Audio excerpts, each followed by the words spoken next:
విద్యార్థుల వీసాల సంఖ్యను అమెరికా సర్కార్ భారీగా కత్తిరవేస్తోంది. గత ఆర్థిక సంవత్సరాల్లో ఏకంగా 41% వీసా దరఖాస్తులను తిరస్కరించింది. గత కొన్నేళ్లుగా చూస్తే F1 వీసాల తిరస్కరణ దాదాపు రెట్టింపైంది. 2023-24 ఆర్థిక సంవత్సరంలో F1 వీసాల కోసం 6,79,000 దరఖాస్తులు రాగా ఇందులో 2,79,000 దరఖాస్తులను అధికారులు తిరస్కరించారు. 2022-23 ఆర్థిక సంవత్సరంలో 6,99,000 దరఖాస్తుల్లో 2,53,000 అప్లికేషన్లను అధికారులు పట్టించుకోలేదు.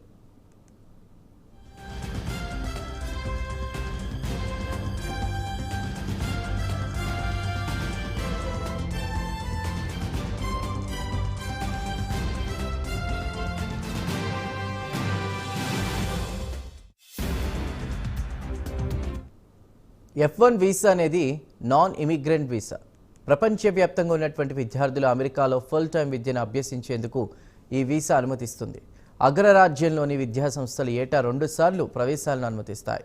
ఆగస్టు, డిసెంబర్ సెమిస్టర్ సమయంలోనే భారత విద్యార్థులు అధికంగా అక్కడికి వెళ్తుంటారు.